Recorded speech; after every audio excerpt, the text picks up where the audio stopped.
Hello everyone, welcome to B Technical. मेरा नाम है भावेश और ये civil engineering practice question objective model 3 है। इसके मॉडल 1 और मॉडल 2 ऑलरेडी मैं यूट्यूब चैनल पे अपलोड कर चुका हूँ, आप उसको जाके देखें।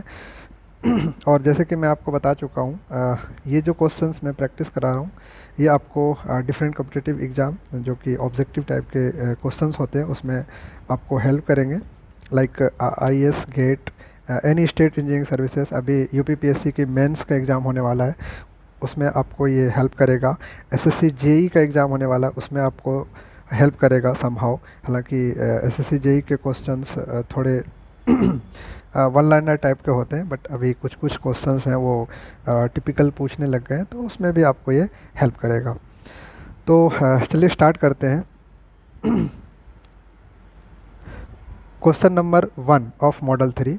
ये क्वेश्चन कह रहा है the width of square footing, एक स्क्वायर फुटिंग है, the width of square footing and the diameter of circular footing, एक सर्कुलर फुटिंग है, diameter of circular footing are equal, दोनों इक्वल है, यानी इसके विड्थ और इसका डाया दोनों इक्वल है।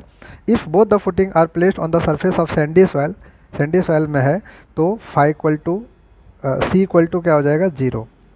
फॉर सैंडी सॉइल के लिए कोहेजन क्या हो जाता है 0, और क्ले सॉइल के लिए फाई क्या हो जाता है 0। Phi is 0 for clay and c is 0 for sand. Okay, तो ये सैंडी सॉइल पे है, तो कह रहा है कि उसका रेशियो, अल्टीमेट बेयरिंग कैपेसिटी का जो रेशियो होगा circular footing to square footing, ये आपको ध्यान रखना है, circular footing to square footing, ये पूछा है कि वो क्या होगा। तो फुटिंग से रिलेटेड मैं एक जियो टेक्निकल इंजीनियरिंग का 6 लेक्चर यूट्यूब पे अपलोड कर रखा हूँ। उसमें से जो लास्ट 2 लेक्चर आप देखेंगे, मतलब लेक्चर 5 एंड 6, ये फाउंडेशन से रिलेटेड है, फाउंडेशन इंजीनियरिंग से रिलेटेड है, उसको जाके आप ज़रूर देखें, सो दैट कि आपका एक जो पूरी फाउंडेशन इंजीनियरिंग की जिस्ट होती है वो उसमें आपको मिल जाएगा, और वो आपको बड़ा हेल्प करेगा all the competitive examination. Even आप गेट का भी प्रिपरेशन कर रहे हैं, in that examination also this will be very beneficial to you. Okay, तो एक साइंटिस्ट हैं the Karl Terzaghi, Karl Terzaghi, उन्होंने इक्वेशन दिया था बेयरिंग कैपेसिटी निकालने की। ठीक है, तो उसका जो जनरल इक्वेशन है वो है q u is equal to c N c plus gamma D f N q plus 1/2 लिखा है या 0.5 गैमा बी एन गैमा। ठीक है, तो ये होता है आपका स्ट्रिप फुटिंग के लिए, ये होता है आपका स्ट्रिप फुटिंग के लिए। इस फुटिंग में मैंने आपको पहले बताया, अगर सॉइल क्लेई है तो ये पार्ट 0 हो जाएगा, अगर सॉइल सैंडी है तो ये पार्ट 0 हो जाएगा, और जब आप नेट अल्टीमेट निकालते हैं तो ये ओवरबर्डन प्रेशर के कारण जो भी प्रेशर आता है वो आप माइनस कर देते हैं। ठीक है, तो मतलब we can say for sandy soil q u is directly proportional to this 0.5 gamma B N gamma, मतलब ये भी कांस्टेंट है, ये भी कांस्टेंट है, हमारा निकल के आएगा कुछ ना कुछ, और तो q u is directly proportional to B. ठीक है, विड्थ से प्रोपोर्शनल होगा। तो ये मैंने स्ट्रिप फुटिंग के लिए बताया। अगर इसी वे में आप सर्कुलर फुटिंग का देखेंगे तो सर्कुलर फुटिंग के लिए जो फार्मूला निकल के आता है वो आता है 1.3 c N c plus gamma D f N q plus 0.5 gamma B N gamma, 0.5 gamma B N gamma. ये होता है आपका 0.5 नहीं होता यहाँ पे, सॉरी, ये होता है 0.4। तो ये किसके लिए बताया मैंने, स्क्वायर के लिए, this is for square footing. और इसी में जो सर्कुलर फुटिंग के लिए होता है, यहाँ पे लिख देता हूँ, सर्कुलर फुटिंग के लिए ये आपका सेम रहता है 1.3 c N c plus gamma D f N q plus ये आपका हो जाता है 0.3 gamma B N gamma. Okay, gamma B and gamma. तो अब आप इसमें से देखिए, मैंने क्या बताया कि सॉइल हमारा सैंडी है, तो ये जो होगा directly proportional to this one and this is directly proportional to this one. तो आपके ये जो सारे पैरामीटर है, विड्थ और डाया सेम है, तो अब मैं ऐसे लिख सकता हूँ यहाँ पे। अब आते हैं डायरेक्ट हम रेशियो पे इनका, क्यू यू ऑफ सर्कुलर पूछा था divided by Q of square, ठीक है। और सेंड के लिए तो क्या हो जाएगा, सर्कुलर के लिए सैंडी केस में ये तो जीरो हो जाएगा, ये भी जीरो हो जाएगा, ठीक है। तो सिर्फ हम लास्ट वाला पार्ट को लेंगे, तो यानी ये हो जाएगा आपका पॉइंट, सर्कुलर के लिए क्या होता है 3.3 gamma B N gamma divided by 0.4 gamma D, sorry circular में ये बी की जगह डी आ जाएगा, यहाँ पे आएगा बी एन गैमा, यहाँ पे भी बी के जगह क्या आ जाएगा डी सर्कुलर में। और आपको दिया हुआ है D is equal to B, तो ये टर्म कैंसिल हो जाएगा, तो क्या बचेगा 0.3/0.4, तो यू कैन से 3/4। तो इसके C for Chennai correct answer हो जाएगा। Now come to question number 2, priming of pump. Priming of pump क्या होता है, जब आप पंप स्टार्ट करते हैं तो उससे पहले उसमें मतलब एयर को रिमूव करने के लिए, एयर को हटाने के लिए उसमें हम पानी भरते हैं अलग से before starting of the pump, ठीक है। जो उसमें एयर रहता है उसको रिमूव करने के लिए, ठीक है। तो उस प्रोसेस को बोलते हैं priming. Priming of pump refers to removing air from the pump casing और सक्शन लाइन। केजिंग और सक्शन लाइन में जो भी एयर रहता है उसको हटाने के लिए हम उसमें पानी भरते हैं अलग से, that is called as priming of pump. तो ये इसका करेक्ट आंसर हो जाएगा। Now come to question number 3, one challenge is associated with the double volute casing, ठीक है। यहाँ पे टर्म आया है डबल वॉल्यूट केसिंग, ठीक है। तो डबल का क्या मतलब हुआ, अगर मैं ये देखूं, डबल का मतलब होता है two separate channel, two separate channel और वॉल्यूट, मतलब दो अलग चैनल होगा या वॉल्यूट होगा केसिंग का, तो that is called as double.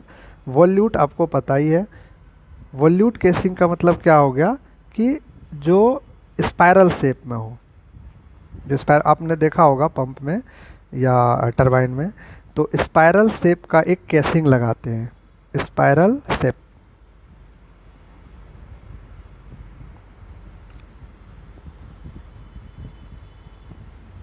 Spiral shape casing, उसका काम क्या होता है, that collects fluid discharge from impeller, discharge from impeller, ठीक है। तो वॉल्यूट केसिंग का काम क्या होता है, ये एक स्पाइरल शेप का केसिंग होता है that collects fluid which discharge from the impeller, ठीक है। तो ये हो गया आपका डबल और वॉल्यूट केसिंग। इसके बेनिफिट हैं, क्या क्या बेनिफिट हैं, तो ये बैलेंस करता है, तो मैं यहाँ पे लिख दिया हूँ कि इनके बेनिफिट, एक तो आपको बताया कि टू बैलेंस द, जस्ट एक मिनट, हाँ, बैलेंस द प्रेशर, प्रेशर को बैलेंस करता है, reduce radial thrust, radial thrust को कम करता है, इंक्रीज पंप लाइफ को बढ़ाता है, improve stability and efficiency, stability efficiency को बढ़ाता है, and enhance the high pressure performance, high pressure performance को इन्हेंस करता है। नेक्स्ट पॉइंट आता है इसमें चैलेंजेज, ठीक है, कि क्या क्या चैलेंजेज है इस डबल वॉल्यूट केसिंग के। तो increase complexity in design and manufacturing which can lead to higher production cost, ये कॉम्प्लेक्सिटी, डिज़ाइन की कॉम्प्लेक्सिटी को बढ़ाता है, और मतलब मैन्युफैक्चरिंग में चूँकि spiral casing, double spiral casing, तो उसके लिए क्या होता है, इसका प्रोडक्शन का कॉस्ट जो होता है वो हाई होता है, ये एक चैलेंज है। दूसरा चैलेंज है कि अलाइनमेंट और असेंबली प्रोसेस, वो भी इनके चैलेंजिंग होता है ड्यू टू एडिशनल कंपोनेंट, ठीक है, एडिशनल कंपोनेंट के कारण उसके असेंबली करना, अलाइनमेंट करना, वो भी एक चैलेंजिंग टास्क होता है। तो ये दो चैलेंजिंग है डबल वॉल्यूट केसिंग के। बाकी बेनिफिट मैं आपको बता चुका हूँ। इसके कुछ एप्लीकेशंस हैं, एक्चुअली इनका एप्लीकेशन कहाँ पे होगा, जहाँ पे हायर प्रेशर की रिक्वायरमेंट होगी, है ना, need of higher pressure and rate of flow. ठीक है, हाई प्रेशर और रेट ऑफ फ्लो जहाँ की ज़रूरत होगी वहाँ पे इसकी एप्लीकेशन ज़्यादा होगी। For example water treatment plant WTP, then chemical processing में और पावर जनरेशन में, इन सब जगहों में इनका एप्लीकेशन है। तो आइए ऑप्शन पे आते हैं कि इसमें से कौन सा है। क्या पूछा है कि challenges associated with the double वॉल्यूट कैसे, तो increase complexity in manufacturing and alignment, तो ए इसका करेक्ट आंसर हो जाएगा। क्वेश्चन नंबर 3 का ए इसका करेक्ट आंसर हो जाएगा। Now come to question number 4, the piezometric head in a static liquid remains constant only in a horizontal plane, remains constant, B option में दिया है remains constant at all points in a liquid, ये इसका सही answer होगा B. Next है decrease linearly with the depth of flow, नहीं, increase linearly with the depth of flow. सबसे पहले जानिए पीजोमेट्रिक हेड क्या होता है। तो जब आप टोटल एनर्जी निकालते हैं किसी भी पाइप का टोटल एनर्जी, तो वो होता है P/ρg plus V²/2g plus Z is equal to E। मान लो टोटल एनर्जी मैंने यहाँ लिख ही दिया है तो इसी को E बोल देता हूँ मैं। ये आपका टोटल एनर्जी है, इसको क्या बोलते हैं, प्रेशर हेड, इसको बोलते हैं काइनेटिक हेड और वेलोसिटी हेड, काइनेटिक एनर्जी है, और इसको बोलते हैं पोटेंशियल एनर्जी, पोटेंशियल हेड। ठीक है, तो प्रेशर हेड और पोटेंशियल हेड ये दोनों को मिला के जो बनता है उसको बोलते हैं पीजोमेट्रिक हेड। यानी P/ρg को मैं बोल सकता हूँ गामा इक्वल टू ρg, तो P/गामा plus Z, that is called as piezo electric head, piezometric not electric, piezometric head. ठीक है, तो ये जो होता है रिमेन कांस्टेंट होता है at all points on the liquid, किसी भी लिक्विड के सभी पॉइंट्स पे जो पीजोमेट्रिक हेड होगा वो बराबर होगा, तो 20 का करेक्ट आंसर हो जाएगा। Now come to question number 5, for a body floating in a liquid the normal pressure exerted by liquid acts at, ये कहाँ पे एक्ट करेगा। ठीक है, तो कोई क्या करा, एक बॉडी है, कोई भी बॉडी है, मान लीजिए कि ये एक बॉडी है,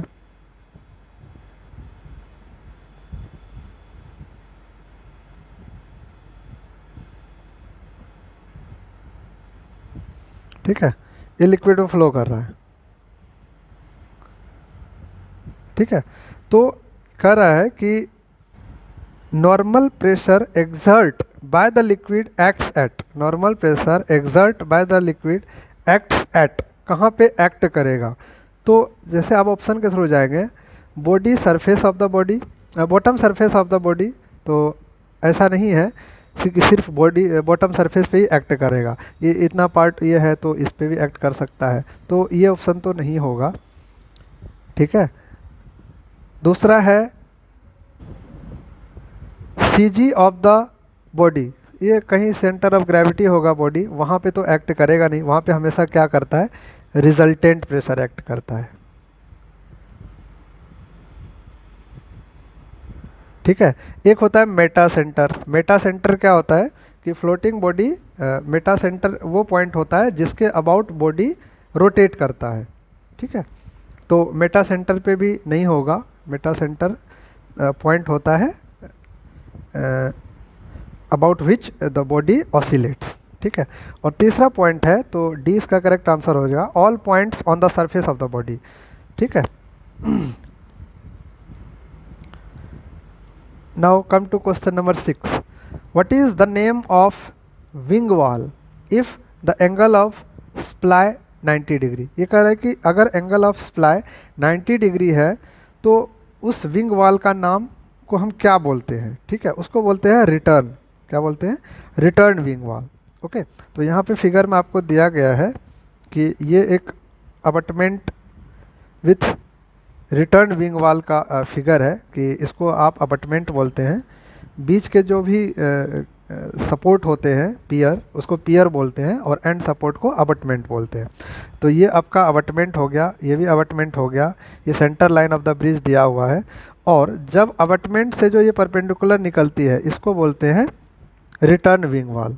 इसको क्या बोलते हैं? रिटर्न विंग वाल। तो ये हमेशा क्या है, ये 90 डिग्री पे अगर स्प्लाई हो रही है तो उसको बोलेंगे रिटर्न। सो इसके बारे में कुछ पॉइंट्स है। When angle of splay becomes 90 degree the wing वाल are known as return wing वाल।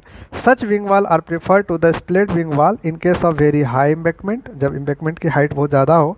व्हेन द रिटर्न विंग वाल आर अडॉप्टेड it is possible to suitable extend the parapet wall either side of the bridge beyond the abutment।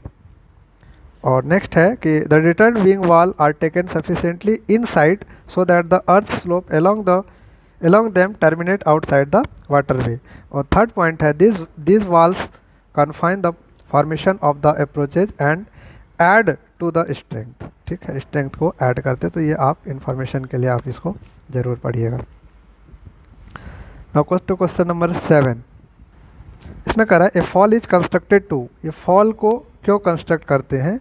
तो fall हमेशा क्या करता है कि जो भी सरप्लस एनर्जी होगा उसको डिस्ट्रॉय करता है। ठीक है, तो ए इसका करेक्ट आंसर होगा। यहाँ पे एक्सप्लेनेशन में दे चुका हूँ कि फॉल क्या होता है और वो कब प्रोवाइड करते हैं। ठीक है, आप इसको खुद ही पढ़ लीजिएगा। क्वेश्चन नंबर 8 पे आते हैं। In deriving the equation of hydraulic jump in rectangular channel in terms of conjugate depth and initial Froude number only conjugate equation is used। No, इसमें दोनों यूज होता है, कंटिन्यूटी और मोमेंटम इक्वेशन। ठीक है, तो बी इसका करेक्ट आंसर हो जाएगा। कंटिन्यूटी इक्वेशन आपको पता है मास फ्लो रेट से मास कंजर्वेशन से डिराइव होता है, ये भी एक बार पूछ चुका है। ठीक है, कंटिन्यूटी इक्वेशन मतलब कंजर्वेशन ऑफ मास, और मोमेंटम इक्वेशन इनसे हमें डेप्थ और वेलोसिटी पता चलता है। ठीक है, तो ये दोनों इक्वेशन यूज करते हैं to derive the equation of hydraulic jump. Okay, तो बी इसका करेक्ट आंसर हो जाएगा। Now come to question number 9। Question number 9 कहता है the highest CBR number is required. Highest CBR number किस में रिक्वायर्ड होता है? जो बॉटम मोस्ट लेयर होता है। ठीक है, आपके जब आप पेवमेंट डिज़ाइन करते हैं तो उसमें 3 लेयर होता है। ठीक है, तो ये 3 लेयर होते हैं, सब ग्रेड, फिर उसके ऊपर सब बेस और उसके ऊपर बेस। तो जो सब ग्रेड होता है इसका हाईएस्ट होता है CBR वैल्यू। CBR वैल्यू क्या होता है? कैलिफोर्निया बेयरिंग रेशियो वैल्यू जो होता है वो हाईएस्ट होता है। यहाँ पे लिखा हुआ है California bearing ratio value highest होता है सब ग्रेड के लिए। सब बेस के लिए मॉडरेट होता है इसकी वैल्यू, और जो बेस होता है इसके लिए भी हायर होता है, बट ये क्या होता है? रिलाई ऑन सब ग्रेड, रिलाइज ऑन सब ग्रेड, ये सब ग्रेड पे रिलाई करता है। ठीक है, तो यहाँ पे एक्सप्लेनेशन दी हुई है, आप इसको ज़रूर पढ़ें। ठीक है, तो इसका करेक्ट आंसर क्या हो जाएगा? इसका करेक्ट आंसर हो जाएगा सब ग्रेड। सब ग्रेड किस में है? Option A. नाउ कम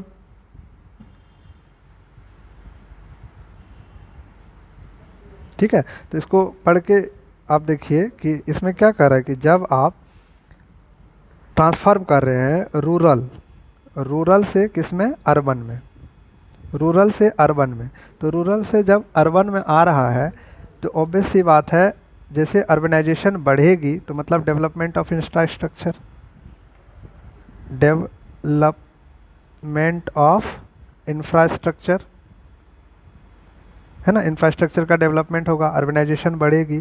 तो जैसे ये सब चीज़ें बढ़ेगी तो आपका इम्परवियसनेस क्या होगा? बढ़ेगा। तो जब आप रूरल से अर्बन में जाते हैं तो अर्बन में क्या होगा? पहला पॉइंट इम्परवियसनेस इंक्रीज होगा, बढ़ेगी सरफेस का। और अगर ये बढ़ेगी तो क्या रिड्यूस होगा? Infiltration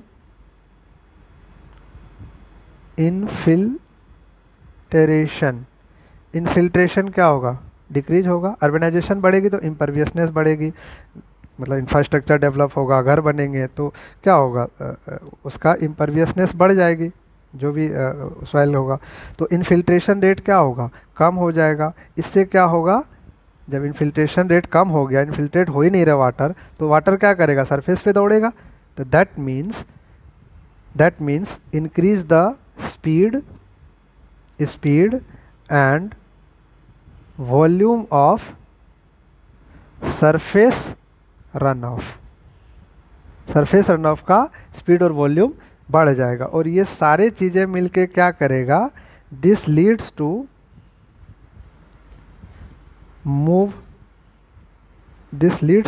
more rapid concentration of water in stream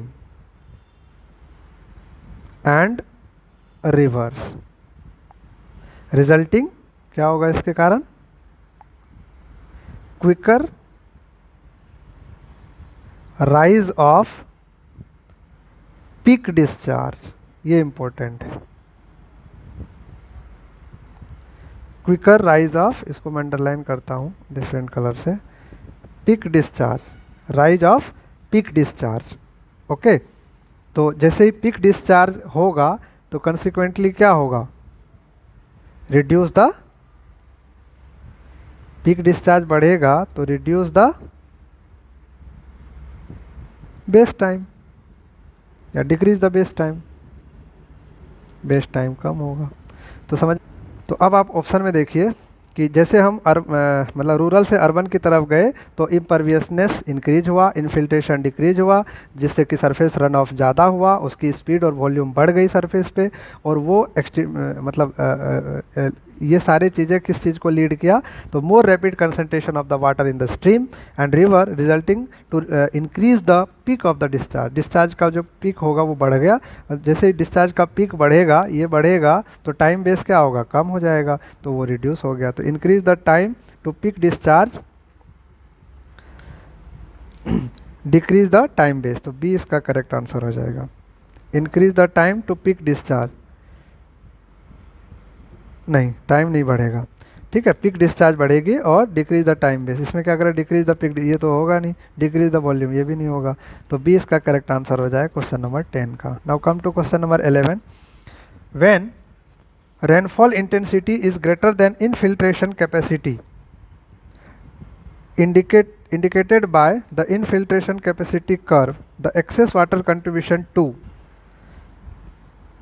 ground water recharge, evaporation और इवेपोट्रांसपिरेशन और सरफेस रन ऑफ। देखिए जैसे ही आपका क्या कर रहा है, rainfall intensity is greater than infiltration capacity, तो मान लीजिए रेनफॉल इंटेंसिटी यानी I is greater than infiltration capacity, infiltration capacity ये हो रहा है, तो आपका जो ग्राउंड वाटर रिचार्ज है ये क्या कर रहा है, रेनफॉल इंटेंसिटी ज़्यादा है इनफिल्ट्रेशन कैपेसिटी से, इनफिल्ट्रेशन कैपेसिटी नहीं हो रहा है, तो ग्राउंड वाटर रिचार्ज क्या होगा, वो कभी भी एक्सेस नहीं होगा, तो ये तो होगा नहीं। इवेपोरेशन कब होगा, मतलब प्राइमरीली तो नहीं होगा, जब एकुमुलेट होगा तो इवेपोरेट होगा, तो एकदम से ये चीज़ें तो नहीं आएगी निकल के।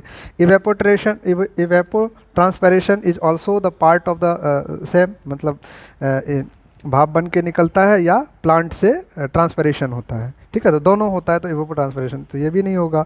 सरफेस रन ऑफ ये हो जाएगा, डी इसका करेक्ट आंसर हो जाएगा, ठीक है। तो जैसे ही रेनफॉल इंटेंसिटी ज़्यादा होगी तो surface run off excess amount में होगा, तो डी इसका करेक्ट आंसर हो जाएगा। Now come to question number 12। Storage coefficient of compressibility, compressible confined aquifer is a function of, ये किसका फंक्शन है, तो मैं आपको बताऊं, स्टोरेज कोफिशिएंट जो होता है S इज इक्वल टू, इसका रिलेशन होता है आपको बुक में मिल जाएगा, rho g B alpha plus n into beta. यहाँ पे रो जो है वो आपका क्या है, डेंसिटी, रो क्या है, डेंसिटी ऑफ वाटर, जी सबको पता है एक्सेलरेशन ड्यू टू ग्रेविटी, ठीक है, ये मैं नहीं लिख रहा, बी जो है वो है आपका thickness of aquifer, thickness of aquifer, ठीक है, बाकी मैं यहाँ लिख दिया हूँ। बी आपका थिकनेस ऑफ एक्वीफर हो गया। अल्फा हो जाएगा compressibility of the aquifer, n हो जाएगा पोरोसिटी, और बीटा हो जाएगा कंप्रेसिबिलिटी ऑफ वाटर।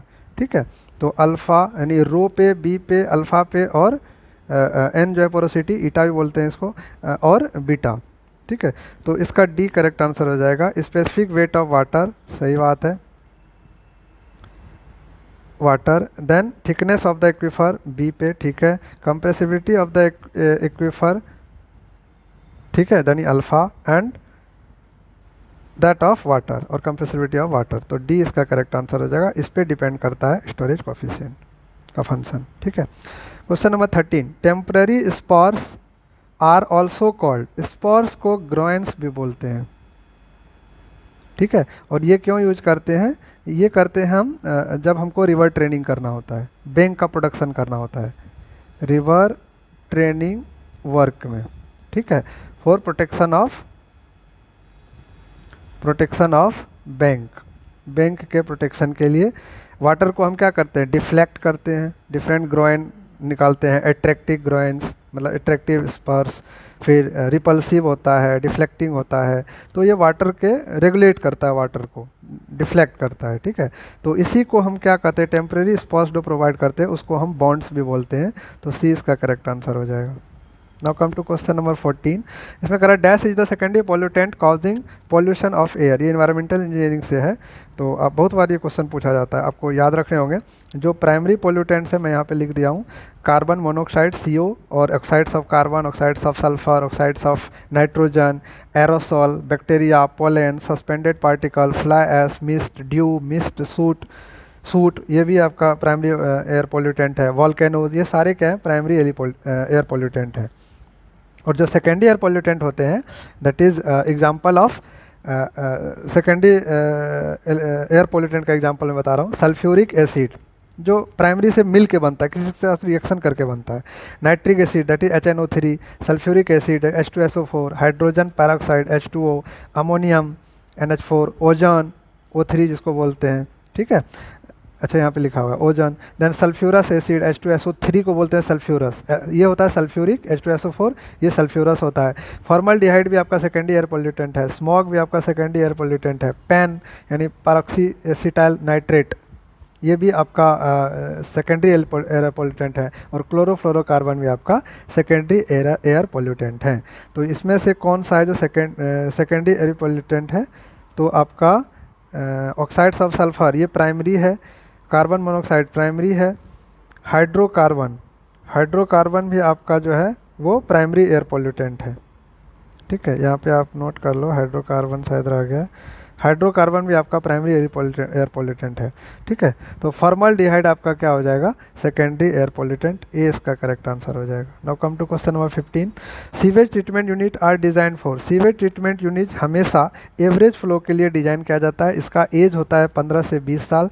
और इसको क्यों एवरेज के लिए डिजाइन करता है? So balance the economic efficiency with operational effectiveness. ठीक है, एवरेज फ्लो के लिए क्यों करते हैं? To balance the economic efficiency with operational effectiveness, operational और उन दोनों के लिए है, ऑपरेशनल और इकोनॉमिक एफिशिएंसी। ठीक है, question number 16, which of the following chemical compounds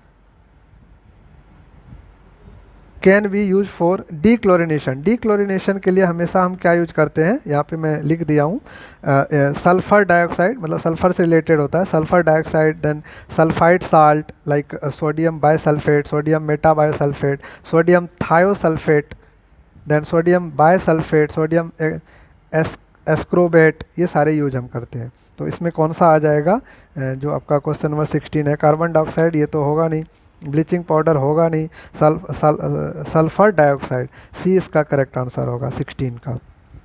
ठीक है, अब आते हैं question number 17, which of the following method is widely use in India for the competition of consumptive use. ये क्या कर रहा है, कंजप्टिव यूज के कंपटीशन के लिए। So he is talking about competition of consumptive use, Okay, so these all methods means Tanks and Leshy method, Balnik-Riedel equation, and Panman's are used for the conjunctive computation of conjunctive use. But among them, these Panman methods are more theoretical. Panman's methods are more theoretical, robust. Okay, theoretically more robust this Panman's method, and this Balnik-Riedel method equation is commonly used method, particularly region where with limited data availability, जहाँ पे data का availability बहुत limited है वहाँ पे particularly इस reason में ये Balnik-Riedel मेथड यूज होता है। तो इसका करेक्ट आंसर जो हो जाएगा वो हो जाएगा आपका पनमन्स इक्वेशन। सो सी इसका करेक्ट आंसर हो जाएगा। Tanks and lysimeter are experimental method use for the direct measurement of consumptive use. Okay, now come to the question number 18। For roughing type trickling filter what would be the BOD removal rate? Roughing type trickling filter में BOD removal rate जो होता है वो 40 से 70% के range में होता है। तो सी फॉर चेन्नई इसका करेक्ट आंसर हो जाएगा। 19 which of the following is a method use to estimate the potential evapotranspiration? Potential यानी EVP, no PET, potential evapotranspiration. तो कौन सा मेथड यूज करते हैं इसको मेजर करने के लिए? ये क्वेश्चन बहुत बार आ चुका है, रिपीटेड क्वेश्चन है। तो ये होता है थॉर्नवेट इक्वेशन। सी इसका करेक्ट आंसर हो जाएगा, Chennai. Now come to question number 20। Which of the following is a false about rapid gravity filter use for water purification? Rapid gravity filter के बारे में ये बता रहा है। तो यहाँ पे मैं आपको इनका इंफॉर्मेशन दे चुका हूँ कि रैपिड ग्रेविटी फिल्टर जो होता है जनरली, पहला क्या है आपका? ए है ऑपरेशनल कॉस्ट इज हाई। तो क्या ये क्वेश्चन पढ़े, which of the following is false? कौन सा फॉल्स है? तो पहला कह रहा है कि ऑपरेशनल कॉस्ट हाई होता है। यस, रैपिड ग्रेविटी फिल्टर का जो ऑपरेशन कॉस्ट होता है वो हायर होता है as compare to slow sand filter. क्यों? क्योंकि इसमें केमिकल की नीड होती है, that is called coagulants, and उसका जो वॉशिंग होता है वो मोर फ्रिक्वेंट होता है, जल्दी जल्दी वॉश करना पड़ता है उनको ताकि क्लॉगिंग ना हो। तो जिसके कारण से इसका कॉस्ट जो होता है बढ़ जाता है, इसलिए ऑपरेशनल कॉस्ट इसका क्या होता है? हाई होता है। तो ये सही स्टेटमेंट है, फॉल्स नहीं है। दूसरा है depreciation of plant is high. Obvious सी बात है, डिप्रिसिएशन के चांसेस इसमें ज़्यादा होगा as compare to slow sand filter. तो ये भी सही बात है। Coagulation is not essential. अब आपको मैं बताया कि कोगुलेशन तो यूज होता ही होता है, तो ये एसेंशियल होता है। ये कह रहा है नॉट एसेंशियल, तो ये गलत स्टेटमेंट है। Skilled supervision is required. तो स्किल्ड सुपरविजन रिक्वायर्ड होता है क्योंकि इसमें बैक वॉशिंग होती है, ठीक है, ऑपरेशन में बैक वॉशिंग होता है, केमिकल हैंडलिंग होता है ना। तो फ्रिक्वेंट मतलब रिक्वायर्ड स्किल्ड पर्सनल की रिक्वायरमेंट होती है। तो ये भी स्टेटमेंट सही है। तो कौन सा गलत है? सी। तो सी इसका जो होगा वो करेक्ट ऑप्शन हो जाएगा। इसका सी जो होगा वो करेक्ट ऑप्शन हो जाएगा, Chennai. Question number 21। If the value of rate of change of specific energy is 7.79 into 10⁻⁴ metre and SF is इतना, the value of bed slope का वैल्यू निकालना है। तो आपको दिया हुआ है DE/dx इज इक्वल टू क्या होता है? S0 माइनस SF, ठीक है। तो अगर हम बेड स्लोप निकालें S0 तो इसको लिख सकते हैं DE/dx प्लस SF। इसको इस साइड ले आए तो DE/dx आपका क्या दिया हुआ है? 7.79 इंटू 10⁻⁻⁴। इसमें ऐड कर दीजिए 0.03013। इसको जब आप ऐड करेंगे तो यू विल गेट 0.0000909। ये हो गया S0। अब यहाँ पे 1 इन दिया हुआ है तो आप इसको 1 इन में कन्वर्ट कर दिए, 1/0.00909। तो ये आएगा 1/1100.11। तो 1/1100 यानी ऑप्शन ए इसका करेक्ट आंसर हो जाएगा।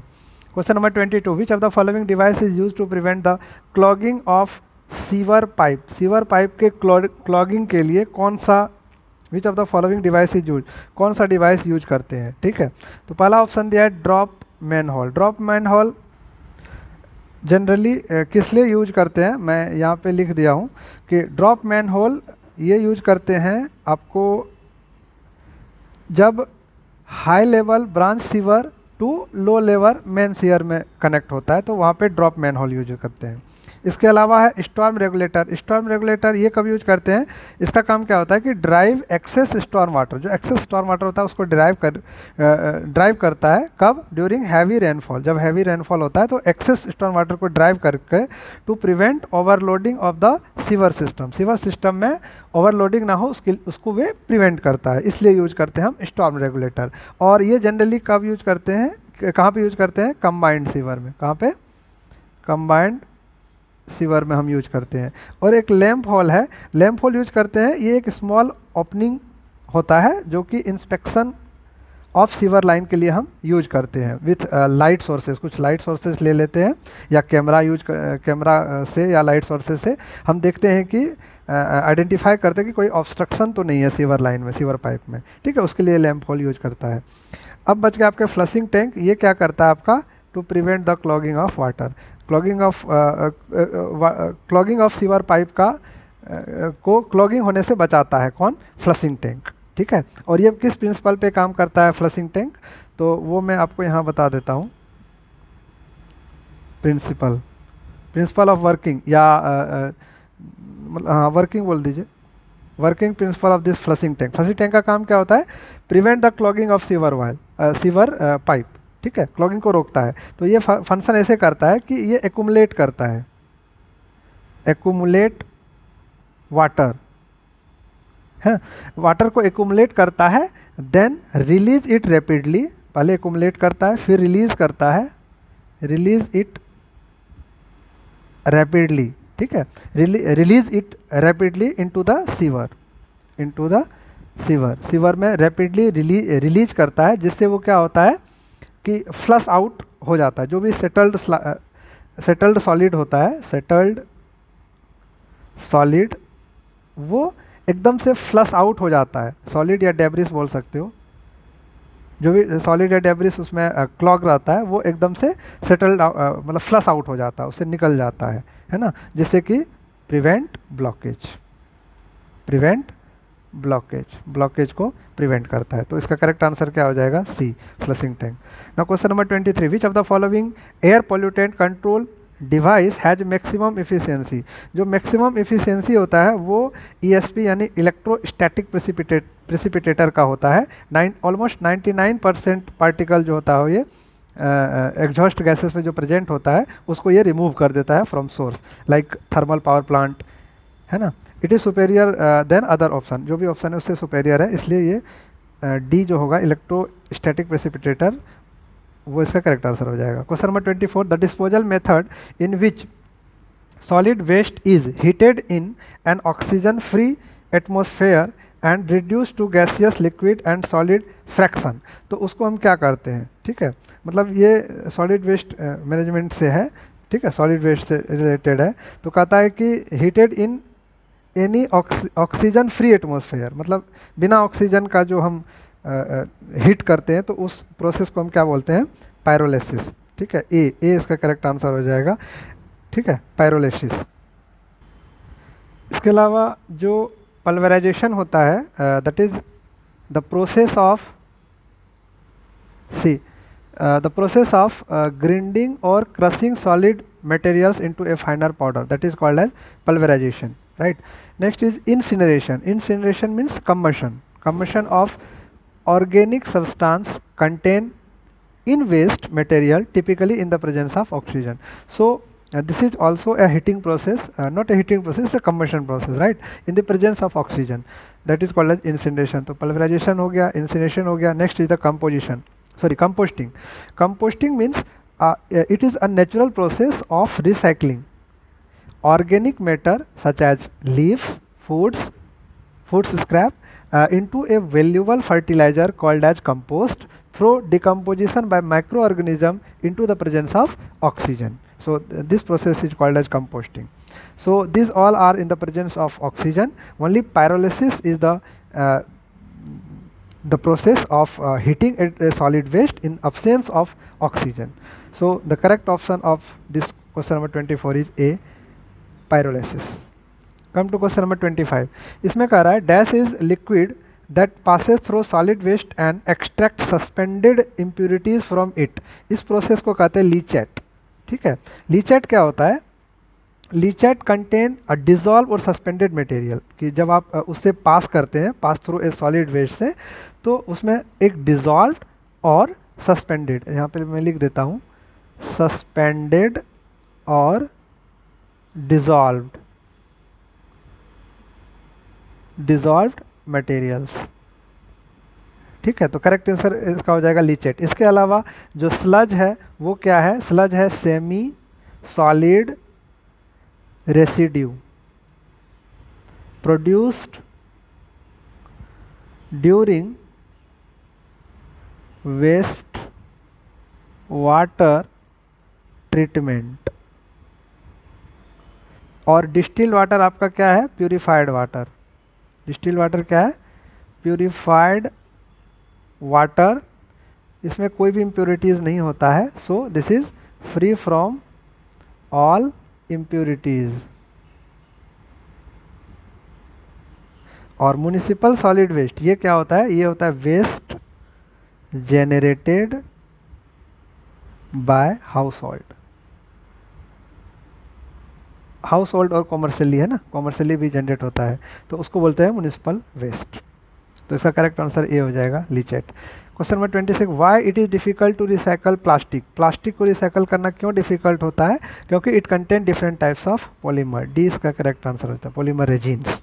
Okay, question number 27, which type of open well is suitable when the सब soil is form of gravel और कोर्स सैंड डिपॉजिट। तो इसको कहते हैं well with previous lining, previous नहीं pervious, well with pervious lining. तो which type of open well is suitable when the सब soil is form by gravel और coarse sand deposit. तो उसको कहते हैं वेल विथ परवियस लाइनिंग। ये इसका करेक्ट आंसर हो जाएगा। Question number 28, which has the flexibility to turn 360 with the port axis. तो इसको कहते हैं बेंजो कनेक्टर। ठीक है, ये पाइपलाइन से क्वेश्चन है कि कनेक्टर, तो बेंजो कनेक्टर मोस्ट सुटेबल होता है 360 degree with the port axis के लिए। ठीक है, तो कौन सी फ्लेक्सिबिलिटी होगा? Banjo connector. क्वेश्चन नंबर 29, ये कह रहा है out of 120 centimetre of water pump into a canal, 120 centimetre water में से 80 cubic metre of water could be supplied to field. 80 cubic metre किस में गया? फील्ड में। 60 cubic metre water was stored in root zone, 60 metre cube root zone में गया। While water requirement in root zone prior to irrigation is 80, water का requirement कितना था? 80 cubic metre, गया कितना? 60। सो द स्टोरेज इफिशियंसी निकालना है आपको। तो रिक्वायरमेंट था 8, हमको इससे कोई लेना देना है नहीं, इसमें रिक्वायरमेंट था 80 और हमने गया कितना? 60। तो आप इफिशियंसी डायरेक्टली निकाल सकते हैं कि water stored in the root zone divided by water required in the root zone prior to irrigation, और इसको परसेंटेज में कन्वर्ट करना है तो 100 से मल्टीप्लाई कर देंगे। तो 60/80 इंटू 100 यू विल गेट 75, यानी 75%। 75% option D is the correct answer. Now question number 30, aeration of water is done to remove. Aeration क्यों करते हैं? टू रिमूव द ऑर्डर को रिमूव करने के लिए हम करते हैं aeration in the water. I hope this 30 question will help you again. Please like subscribe my channel so that I will get motivated to bring more and more objective videos related to civil engineering or any other based on your choice. Okay, bye bye, take care.